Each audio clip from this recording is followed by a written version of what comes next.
నిన్న మనం మాట్లాడుకున్నాం ఒక వీడియోలో ఈ జాఫర్ ఎక్స్ప్రెస్ యొక్క హైజాక్ దీని వెనుక ఖచ్చితంగా భారత్ ఉంది అని పాకిస్తాన్ వాడు అంటాడు. భారత్తో పాటు ఆఫ్ఘనిస్తాన్ని కూడా వాడు కలుపుకుంటాడు అని చెప్పి మాట్లాడాం. అంటే ఇక్కడ మన స్టూడియోలో హైదరాబాద్లో మనం రికార్డ్ చేస్తూ ఉంటే పాకిస్తాన్ వాడి ఆలోచన చూడండి, ఎగ్జాక్ట్లీ మ్యాచ్ అవుతుంది. అంటే పెద్ద స్థాయిలో వాడికి ఏం వ్యూహం లేదండి, సింపుల్. అక్కడ ఒక హైజాక్ జరిగింది, ఒక కిడ్నాప్ జరిగింది, ఒక బాంబు బ్లాస్ట్ జరిగింది, ఇది భారతే చేశారు అంతే. అంతకు మించి వాడి దగ్గర ఎటువంటి ఎజెండా లేదు. కాబట్టి మీరు నేను కూడా చాలా ఈజీగా ఊహించగలుగుతున్నాం వాడు ఏం మాట్లాడబోతున్నాడు అని. సరిగ్గా నిన్న ఇదే రిపోర్ట్. అంటే లెఫ్టినెంట్ జనరల్ అహ్మద్ షరీఫ్ చౌదరి అంటారు. ఈయన పాకిస్తాన్ మీడియాతో మాట్లాడుతున్నాడు. మనము మన వీడియోలో ఏదైతే ప్రస్తావిస్తున్నామో సిమిలర్ విషయం. సో ఇదంతా గమనించినప్పుడు మా పాకిస్తాన్ సైనికులు వీరోచితమైన పోరాటము చేశారు. కానీ మీరు గమనించారు అనుకోండి, భారత్ స్పాన్సర్ చేస్తున్న తీవ్రవాదం ఇది. మీకు బలూచ్ లిబరేషన్ ఆర్మీ తీవ్రవాదులు, వీళ్ళ చేతుల్లో భారత్ ఆయుధాలు ఉన్నాయి. సో ఇది కూడా మనం మాట్లాడాం. వీళ్ళు హైలీ ట్రైన్డ్ అయిపోయి ఉన్నారు, మంచి ఆయుధాలు వాడుతున్నారు, మంచి బూట్స్, యూనిఫామ్ ఇదంతా వేసుకొని హైలీ ప్రొఫెషనల్లీ ట్రైన్డ్ సోల్జర్స్ లాగా వీళ్ళు పాకిస్తాన్ సైనికులను ఎదిరిస్తున్నారు. 2-3 వీడియోస్లో మాట్లాడాం. ఇదే చౌదరి గారు చెప్తున్నారు, చూసారా ఇదేంటి భారత్ ఇస్తున్న డబ్బు వాళ్ళు స్పాన్సర్ చేస్తున్నారు, దానివల్లే ఇలా జరుగుతుంది. సరే, ఇప్పుడు మరి భారత్ రిప్లై ఎలా ఉంటుంది? ఇప్పుడు వాడు మనల్ని డైరెక్ట్గా బ్లేమ్ చేస్తున్నాడు. ఆఫ్ఘనిస్తాన్ వాళ్ళు కూడా ఇందులో ఇన్వాల్వ్ అయి ఉన్నారు. అంటే ఆఫ్ఘనిస్తాన్ వాళ్ళ బిగ్ బ్రదర్ ఇండియా, వీళ్ళు కలిసి మా మీద ఇలాగ ఒక యుద్ధాన్ని ప్రకటించారు. బలూచ్ లిబరేషన్ ఆర్మీ అనబడే తీవ్రవాదులు మాపై దాడులు చేస్తున్నారు, ఇదే వీళ్ళ బ్లేమ్.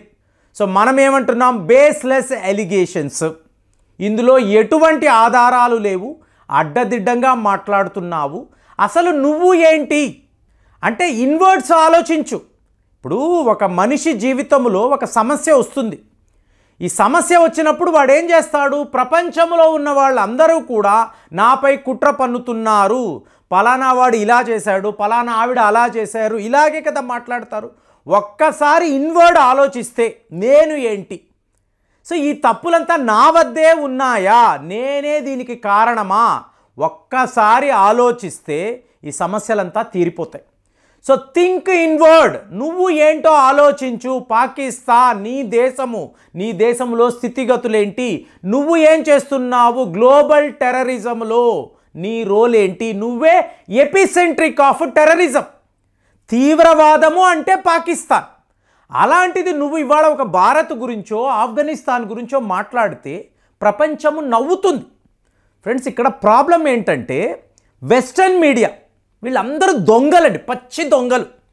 ఒక అమెరికాలో ఉండే న్యూయార్క్ టైమ్స్ అనండి, వాషింగ్టన్ పోస్ట్ అనండి, అలాగే మీకు బీబీసీ, మీకు ఫ్రాన్స్కు సంబంధించిన మీడియా, వీళ్ళందరినీ మీరు గమనించారు అనుకోండి, ఎక్కడా కూడా దీనికి సంబంధించిన వార్తలను కరెక్ట్గా వాళ్ళు కవర్ చెయ్యరు. ఇంకా చెప్పాలంటే మనము మన మీడియాను తిట్టాం. ఏమండి వీళ్ళని మీరు తీవ్రవాదులను ఎందుకంటారు? మీరు ఫైటర్స్ అనండి, రెబల్స్ అనండి, బలూచిస్తాన్ కోసరము మీరు స్వతంత్ర సమరయోధుల్లాగా ముందుకు రండి. అలాంటి నేరేటివ్ మనం రాయాలి. మనము వీళ్ళని టెర్రరిస్టులు అనడం తప్పు అని మనం మాట్లాడుతున్నాం. ఎంతోమంది చెప్తున్నారు వాళ్ళని తీవ్రవాదులు అనకండి. కానీ అదే మీరు వెస్టర్న్ మీడియాను చూసారనుకోండి, ఇంత మాట కూడా, అంటే బలూచ్ లిబరేషన్ ఆర్మీని వీళ్ళు బ్యాన్ చేశారండి. మీకు ఆశ్చర్యంగా ఉంటుంది.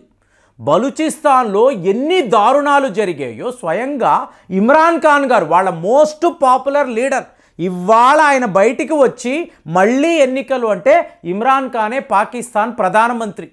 అలాంటి ఇమ్రాన్ ఖాన్ ఏం మాట్లాడుతున్నారు? బలూచ్ విషయంలో మనం చాలా దారుణాలు చేశాము, ఇదంతా పాకిస్తాన్ ఆర్మీ యొక్క పాపము, అలా చెప్పడంతోనే ఆయన తీసుకెళ్ళి వీళ్ళు జైల్లో పెట్టారు. మరి మీకు అనిపించవచ్చు వెస్టర్న్ మీడియా ఎందుకు మాట్లాడదు బలూచిస్తాన్లో ఉన్న సమస్యల గురించి? ఇప్పుడు ఇవాళ ఇంత పెద్ద హైజాక్ జరిగింది కదండి, చరిత్రలో ఇలాంటి సంఘటన పాకిస్తాన్ ఆర్మీ చూసి ఉండదు. ఎందుకంటే రేపు వీళ్ళు ఇంకా ఆగరండి. బలూచ్ లిబరేషన్ ఆర్మీ, టెహ్రీక్-ఈ-తాలిబాన్ పాకిస్తాన్ ఆగరు.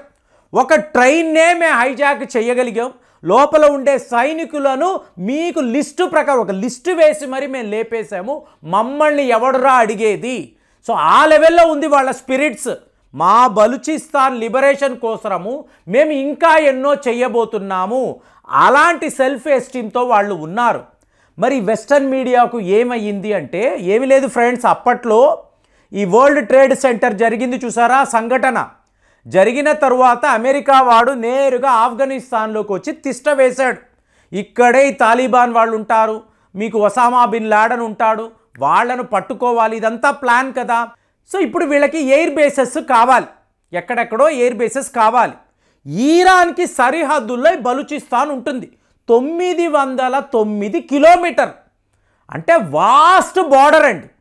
ఇక్కడ ఈరాన్కి బలూచిస్తాన్ మధ్య చాలా పెద్ద సరిహద్దు ఉంది. కాబట్టి ఇక్కడ కూడా ఒక ఎయిర్ బేస్ ఉండాలని అమెరికా ఆ రోజు భావించింది. అక్కడ వాళ్ళు పెట్టారు. క్వాటోలో వీళ్ళకి చాలా ముఖ్యమైన ఒక ఎయిర్ ఫోర్స్ స్టేషన్ ఉంది. కాబట్టి ఇది పాకిస్తాన్ యొక్క ప్లాన్ కదా, అమెరికా వాడు పాకిస్తాన్ వాడు కలిసి చేసిన పని కదా. కాబట్టి ఇవాళ వీళ్ళు బలూచిస్తాన్, అయ్యో వాళ్ళు పాపము, ఆ ప్రజలు ఎక్కడా రాయరండి. నాటో కదా, నాటో అంటే America, UK, France, Germany, Canada వీళ్ళందరూ ఉంటారు. కాబట్టి ఒక్కడు కూడా నిజాలను రాయనే రాయడు, పేర్లు మాత్రం ఆహా ఓహో, బీబీసీ అండి, వాషింగ్టన్ పోస్ట్ అండి, న్యూయార్క్, ఇన్ని మాట్లాడతాం. ఎవడికి కూడా ఎటువంటి చిత్తశుద్ధి ఉండదు, వాడికి అనుకూలమైన నేరేటివ్ మాత్రమే మనకు చెప్తారు. దాంతో ఇవాళ పాకిస్తాన్కి మార్గమే లేదు. వీళ్ళు ఎవరు కూడా నిజాలు మాట్లాడరు. నిజాలు మాట్లాడే ఒకే ఒక దేశము మేరా భారత్ మహాన్. కాబట్టి మనము ఇస్తున్న నేరేటివ్స్ అది కూడా నేను ఇష్టపడడం లేదు, వాళ్ళను తీవ్రవాదులు అనకండి, ఇది కూడా మనం అంటున్నాం. అయినా కూడా పాకిస్తాన్ యొక్క ఈ మిస్టర్ చౌదరి ఆయన ఏం మాట్లాడుతున్నారు, భారత్ యొక్క మీడియాను చూసారా అండి, ఎన్ని దారుణాలు, ఎలాంటి కథనాలు రాస్తున్నారు, ఎక్కడా కూడా మానవత్వమే లేదు, అక్కడ అమాయకపు జనాలను వాళ్ళు హాస్టేజెస్గా చేసుకొని బెదిరిస్తూ ఉంటే నిజమా? ఇందులో నిజము ఉందా? మహిళలు, పిల్లలు, విద్యార్థులు వెళ్ళిపోండి, మా యుద్ధము పాకిస్తాన్ ఆర్మీతో, అదే మేము చెయ్యబోతున్నాము ఓపెన్గా చెప్తున్నారు. ఇప్పుడు చాలామంది వీడియో షేర్ చేస్తారు, అయ్యో చూడండి అమాయకుడు బలూచ్ లిబరేషన్ ఆర్మీ వాళ్ళు ఇతని పట్ల ఎంత క్రూరంగా ప్రవర్తించారు. వీడియోస్ ఇవి ఇప్పటివి కాదు ఫ్రెండ్స్, ఈ సంఘటనకు సంబంధించింది కాదండి. మీరు క్లియర్గా చూసారంటే ఒక పెద్ద స్టేషన్, అంటే కరాచీ రైల్వే స్టేషను, ఇస్లామాబాద్లో ఉండే రైల్వే స్టేషను, మీకు పెద్ద పెద్ద కట్టడాలు నిర్మాణాలు ఉంటాయి, అక్కడ ఉండి వ్యక్తి ఏడుస్తూ ఉంటాడు. అంటే క్వాటా ఎక్కడ ఉంది, కరాచీ ఎక్కడ ఉంది, ఇతను పనిగట్టుకొని ఇంకొక రైలు ఎక్కి ఇక్కడికి వచ్చి అక్కడ ఏడుస్తాడా, మీడియా ముందు ఏడుస్తాడా ఏంటి? పాత వీడియోస్, ఎప్పుడెప్పుడో ఎక్కడో జరిగిన యాక్సిడెంట్స్, పాకిస్తాన్ ఆర్మీ పెట్టిన హింస, దీనికి సంబంధించిన వీడియోస్, వాటిని సర్క్యులేట్ చేసి ఈ జాఫార్ ఎక్స్ప్రెస్ హైజాక్తో వీళ్ళు ఇలాగ మ్యాచ్ చేసి ఎడిటింగ్ చేసి మనకు చూపిస్తున్నారు. ఎందుకు అంటే క్వాటాలో ఈ హైజాక్ ఎక్కడైతే జరిగిందో మీరు ఆ ప్రాంతాన్ని చూశారు అనుకోండి, ఎలాంటి స్టేషను లేదు, ఎలాంటి నిర్మాణాలు లేవు, టోటల్గా ఖాళీ ప్రాంతం అండి. అక్కడ ఎవరు ఏడుస్తూ ఇలాంటి వీడియోలు రికార్డు చెయ్యలేదు, ఇదే నిజము. కానీ అమెరికా వెస్టర్న్ కంట్రీస్ని చూశారు అనుకోండి, వాళ్ళ స్వార్థం కోసం రేపు ఈరాన్తో ఒక యుద్ధం అనుకోండి, ఈ క్వాటాలో ఉండే ఎయిర్ బేస్ను వాడాలి కదా, అంటే వాళ్ళు పాకిస్తాన్లోకి రావాలి కదా. ఇప్పుడు యుక్రెయిన్ యుద్ధము అన్నప్పుడు పాకిస్తాన్ ఆయుధాలు ఎన్ని వెళ్ళాయి యుక్రెయిన్కి? యూకే నుంచి రెగ్యులర్ బేసెస్లో ఒక విమానము పాకిస్తాన్లో దిగుతుంది, ఆయుధాలు ఎక్కించుకుంటుంది, పోలాండ్కి వెళుతుంది. సో అలాగ వీళ్ళ మధ్య ఇంకా కూడా సత్సంబంధాలు ఉన్నాయి. ఇలాంటి రిలేషన్షిప్స్ ఉన్నప్పుడు ఖచ్చితంగా ప్రపంచము పాకిస్తాన్ని బ్లేమ్ చేయదు, భారత్నే బ్లేమ్ చేస్తుంది. అయినా కూడా మనము ప్రిపేర్ అయి ఉన్నాం, మీ ఇష్టంరా, మీరు ఏమైనా రాసుకోండి, పాకిస్తాన్ అయితే మేము విడిచిపెట్టము, ఎందుకంటే పాకిస్తాన్ వల్ల మేమే ఎక్కువ శాతము నష్టపోయాం. కాబట్టి ఆ నష్టాన్ని భర్తీ చెయ్యాలి, పే బ్యాక్ టైం అని కూడా మాట్లాడాము.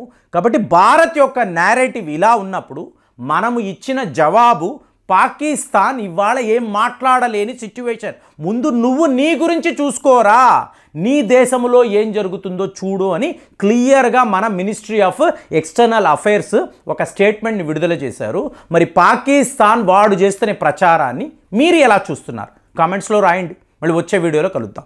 జై హింద్.